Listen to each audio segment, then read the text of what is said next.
सावन के सोमवारी व्रत में शिव पूजन के साथ साथ शिव कथा सुनना भी बहुत आवश्यक होता है।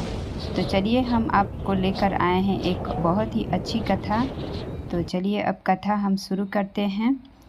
एक बार भगवान शिव कैलाश पर्वत पर वेदों का रहस्य पार्वती को समझाने लगे। पार्वती बड़े ध्यान से सुन रही थी, किंतु बीच बीच में वे ऊँघने भी लगती थीं। जब बहुत प्रयत्न करने पर भी पार्वती अपने मन को आक्रांत ना रख सकी तो शिव क्रोध में आकर बोले, पार्वती, यह क्या हो रहा है? मैं तुम्हें इतना दूढ़ रहस्य समझा रहा हूँ और तुम हो कि झपकियाँ ले रही हो। तुम में तो इतनी ही बुद्धि है जितनी किसी मछुए की स्त्री में। जाओ मृत्यु लोक में किसी मछुए की स्त्री के रूप में जन्म लो। शिव के शाप से पार्वती उसी क्षण वहाँ से गायब हो गई। बाद में शिव को बहुत पछतावा हुआ कि यह मैंने क्या किया। जिसका स्नेह मेरे लिए अगाध था उसी को मैंने आवेश में आकर त्याग कर दिया। शिव का मनोदशा उसके परम सेवक नंदी से छिपी ना रह सकी। वह सोचने लगा, स्वामी बहुत बेचैन हैं माता पार्वती के बिना। जब तक माता लौटेंगी नहीं, स्वामी को चैन नहीं पड़ेगा। उधर पार्वती मृत्यु लोक में पहुंची और एक शिशु बालिका के रूप में पुनैन वृक्ष के नीचे लेट गईं।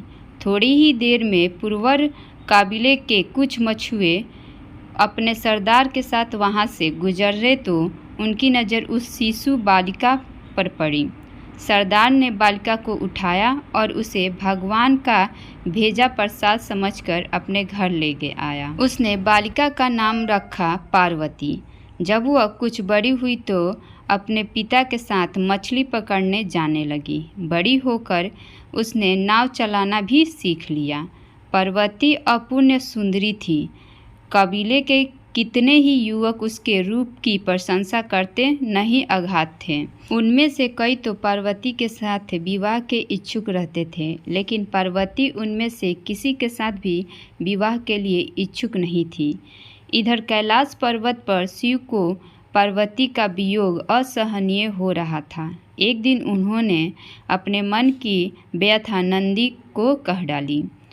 बोले, नंदी, मैं रात दिन पार्वती के बिना बहुत बेचैन रहता हूँ और उस घड़ी को कोसता रहता हूँ जब मैंने गुस्से में आकर पार्वती को श्राप दे दिया था। काश उस समय मैंने धैर्य से काम लिया होता। नंदी ने हाथ जोड़कर कहा, स्वामी, तब आप पृथ्वी पर जाकर उन्हें ले क्यों नहीं आते?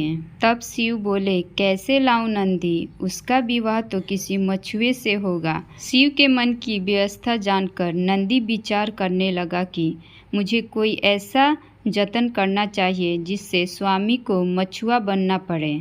यह विचार करके नंदी ने एक बहुत बड़ी मछली का रूप धारण कर लिया और उसी तट की ओर चल पड़ा जिधर करवल काबिले के मछुआरे रहते थे। वहां पहुंचकर मछली बने नंदी ने मछुआरों के बीच आतंक फैला दिया। मछुआरे जल में अपने जाल डालते तो मछली उनके जालों को काट डालती, उनकी नावें पलट देती। मछली का आतंक जब ज़्यादा ही बढ़ गया तो कबीले के मुखिया ने घोषणा कर दी, जो भी आदमी इस मछली को पकड़ लाएगा उसी के साथ में अपनी बेटी का ब्याह कर दूंगा। अनेक युवकों ने उस मछली को पकड़ने की कोशिश की, लेकिन असफल रहे। असहाय होकर मछुआरों के सरदार ने शिव की शरण ली। हे दया के सागर, हे कैलाशपति, हमें इस मछली से छुटकारा दिलाओ। मुखिया की बेटी ने भी शिव की आराधना करते हुए कहा, हे सदाशिव, हे प्रलयकर, हमारी सहायता करो। अब तो हमें तुम्हारा ही सहारा है प्रभु। शिव ने उसकी पुकार सुनी। एक मछुए का वेश बनाकर वे मुखिया के पास पहुँचे। उन्होंने मुखिया से कहा, मैं उस मछली को पकड़ने के लिए यहाँ आया हूँ।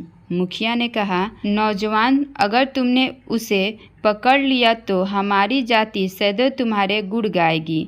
अगले दिन शिव एक बहुत बड़ा जाल लेकर सागर के जल में उतर पड़े। उन्होंने जाल फेंका तो मछली आकर उसमें फंस गई, जो वास्तव में नंदी था। मछली बना नंदी सोचने लगा, मेरा काम हो गया, अब स्वामी और माता का मिलन हो जाएगा। शिव मछली को किनारे लाए। मछुआरे उनकी जय जयकार करने लगे। सरदार बोला, तुमने हमें इस मछली के आतंक से बचाया, हम किस तरह तुम्हारा आभार व्यक्त करें। फिर वचन के अनुसार मछुआरे सरदार ने बड़ी धूमधाम से अपनी पुत्री का विवाह उस युवक के साथ कर दिया। मछुआरे शिव और मछुआरिन पार्वती के विवाह उपरांत नंदी अपने असली रूप में प्रकट हो गया और उन्हें अपनी पीठ पर बैठाकर कैलाश पर्वत ले गया। शिव की अंत वेदना दूर हो गई और पार्वती शाप से मुक्त हो गई। जीवन चक्र पहले की ही तरह चलने लगा। तो दोस्तों, यह शिव और पार्वती की कथा कैसे लगी आप सबको कमेंट बॉक्स में ज़रूर बताएं और हर हर महादेव लिखें और हमारे वीडियो को लाइक करें और चैनल को सब्सक्राइब करें ताकि अगला वीडियो आप तक पहुंच सके।